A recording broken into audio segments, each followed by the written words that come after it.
hati-hati terhadap mobil yang mengejar pemuda itu. Bahkan ketika John berjalan di jalan cinta dan kematian, ia tidak dapat melarikan diri dari pengejaran. Tiba-tiba ia berhenti, tapi si pembunuh membanting pedal gas ke arahnya.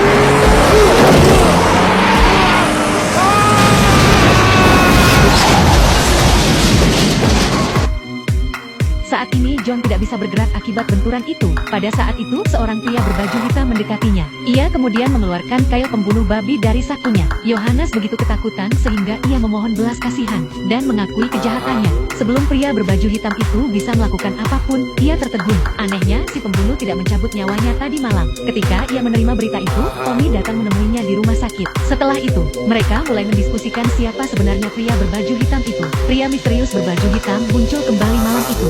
Ia mengikuti Omi sepanjang jalan pulang. Keesokan harinya Omi terbangun untuk menemukan mahkota di kepalanya. Ia merasakan getaran yang menjalar ke tulang punggungnya. Saat berikutnya ia menemukan rambutnya telah dipotong dengan cara yang berantakan. Namun, cermin meja rias juga memiliki tulisan giliran Anda di atasnya. Omi sangat terpukul. Mei segera menerima telepon dari sahabatnya. Dalam perjalanan ke sana, Omi sepertinya mendengar suara di bagasi. Ia kemudian keluar dari mobil untuk memeriksa. Dia menjerit ngeri melihat pemandangan itu. Ada tubuh Paul di bagasi. Ada setumpuk kepiting yang merayap di tubuhnya. Ketakutan, Mei segera memanggil Omi dan John. Tetapi ketika ia membuka bagasi lagi, tidak ada yang ditemukan. Mei tahu pembunuhnya ada di dekatnya, mengawasi mereka. Niatnya jelas, untuk menakut-nakuti mereka bertiga. Tetapi Jack adalah satu-satunya yang aman. John langsung menunjuk jari ke arah Jack. Dia dicurigai sebagai pelakunya. Kedua pria itu segera berkelahi. Tetapi bukan itu masalahnya.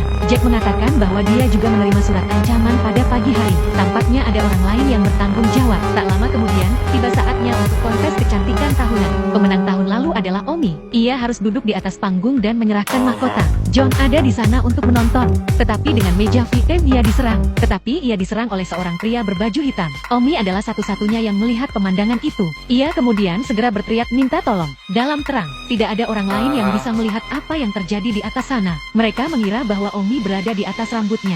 Sekarang John sudah dibunuh oleh orang-orang berbaju hitam. Semua orang di bagian bawah menghalangi jalan Omi. Ketika polisi tiba, mereka tidak menemukan apapun di loteng. Omi dinilai sebagai psikopat. Karena ketakutan, ia segera diantar pulang oleh sheriff. Tapi di tengah jalan pulang, mereka menemukan seorang pria yang mobilnya mogok. Sheriff acak keluar dari mobilnya untuk melihat apakah dia membutuhkan bantuan. Pada saat ini, Dami melihat lebih dekat dan menyadari, pria itu adalah pria berbaju hitam yang telah menyerang mereka. Dan begitulah cara sheriff yang malam itu mendapatkan makan siangnya. Sekarang, Omi di dalam mobil sedang kencing sendiri, tetapi dia terjebak di dalam mobil dan tidak bisa melarikan diri. Iblis dengan kait besi itu perlahan-lahan datang ke arahnya. Akankah Omi bertahan hidup dari ini? Tonton episode berikutnya.